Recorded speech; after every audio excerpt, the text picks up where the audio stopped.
राज्य में 5 दिन धरी चली शिक्षक आंदोलन को सरकार तार कौन समाधान कर पारे ना, जहाँफल आज पाखापाखि 40 लाख पिलांकर शिक्षादान आज बंद होगा जाऊँगी एवं पाखापाखि 50,000 स्कूल रे आज ताला झुलुची एवं जो 1,30,000 रु अधिक शिक्षक आज आंदोलन 5 दिन है करुले एवं आज कार्यबंद आंदोलन करी सामूहिक छुट्टी जाऊँगी सेमानकर जो दाबी गुड़िक अच्छी ताहा यथार्थ और न्यायगत किंतु बड़ दुखर सहित एक कहवा पड़ुछि जे सरकार 5 दिन चलीगला यार कौन समाधान कर पारे ना। जो ओडिशा रे गोटे 5T चली आम देखुचे 5D 5 दिन पड़ेला यार कौन समाधान हो पारा ना। ये कुआड़े गला से 5T जी कहते आम ट्रांसफॉर्मेशन ट्रांसमिशन सबू कम 48 घंटा भीतर समाधान करुचु एवं ओडिशा रे जो 40 लाख परिवार पिला माने जे प्रभावित हेले एटा गोटे सरकार माने गवर्नमेंट क्रिएटेड डिजास्टर। आम आगुरी देखीचु बन्या बेले बात्या बेले स्कूल बंद होता, नेचुरल डिजास्टर स्कूल बंद हुए, एथरक ये जो स्कूल बंद होती गवर्नमेंट क्रिएटेड डिजास्टर मु आउथरे कहूची। एवं जहाँ गणमाध्यम छपी गत वर्ष कुआड़े जो आंदोलन चली सेठी बिजु जनता दल संगठन संपादक आसिक प्रतिश्रुति देकी जाइथिले। आमर आज प्रश्न से आत्मघोषित कृतदास श्री तो प्रणव प्रकाश दास जी निजको कृतदास बोली घोषित करथिले सी तांको मुनिबों को से कथा जणैथिला नाही ये शिक्षक मानकर समस्या विषय रे। यार मध्य प्रतिक्रिया बिजु जनता दल रखिबा उचित।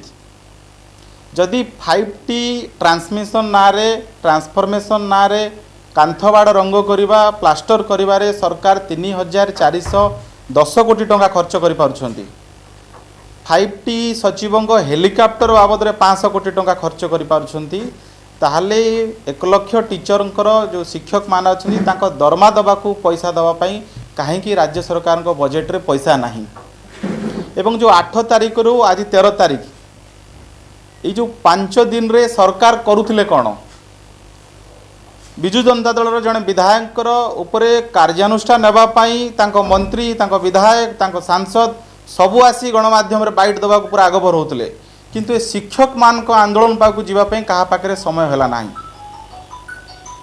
बिजु जनता दल जो ट्रेनिंग कैंप चली शंख भवन रे गणशिक्षा मंत्री सेठी आसिक ट्रेनिंग दौले दलर कार्यकर्ता मानू किंतु शिक्षक आंदोलन पाखक गले ना कि शिक्षक मान सहित आलोचना कले ना।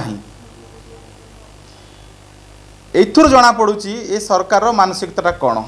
मयूरभंजर कलेक्टर बिजु जनता दल सभारे बिजु जनता दल चिन्ह थिबा गंजी पिंधिले एक दलीय कार्यक्रम जहाँ से सरकारी कार्यक्रम कहते वास्तव में एक दलीय कार्यक्रम में जोगदेले किंतु मयूरभंज जो शिक्षक माने आंदोलन करते सेठी जीवापाई मध्य जिलापाल समय है ना।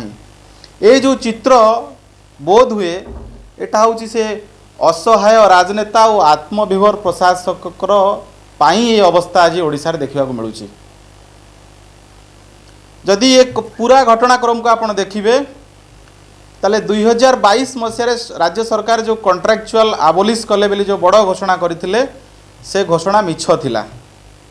केवल सेतिक नुहे 2021 रे माननीय हाईकोर्ट जस्टिस ऑनरेबल षडंगी जो कथा कहिथिले जे ओडिशा रे काहेकि एते कैटेगोरी टीचर अछंती, ओडिशा रे काहेकि एते कैटेगोरी स्कूल अछि, सरकार को सी निर्देश देइथिले जे सबरो सॉर्ट आउट समाधान आपण करंतु। 2021 रु 2023 2 वर्ष पड़ेला सरकार आप कौन पदक्षेप नेले कहीं आज भी ओडिशा रे गोटे स्कूल रे चिन्हित कैटेगोरी टीचर काम करुछंती समान शिक्षादान देकी मध्य 3 श्रेणी रे दरमा पाउछंती। जो सुप्रीम कोर्ट कर जो गाइडलाइन अच्छी जो रूलिंग अच्छी समान काम को समान दरमा ताकू मध्य राज्य सरकार भ्रूक्षेप करूनाहांती। एवं आपण देखिए बीजेपी रो 2019 मैनिफेस्टो रे आमे घोषणानामा संकल्पनामा जारी करिथिलु जे ओडिशार शिक्षक मानकु सेमानकर नार्य अधिकार सेमानकर दरमा संपर्कित समस्या दाबी केवल सेतिक नुहे गोटे टीचर रो सोसाइटी रे जो डिग्निटी रहबा कथा ये सबू को आमे अग्राधिकार देकी तांको समस्या समाधान करिबु बोली आज मध्य आमे से कथा दोहराउछु। किंतु आमे सेही प्रसंग रे बिजु जनता दल ठार उत्तर चाहूचु राज्य सरकार ठार उत्तर चाहूचु जे ओडिशार जो सरकारी स्कूल ये सरकार प्राथमिकतार अच्छी ना नहीं।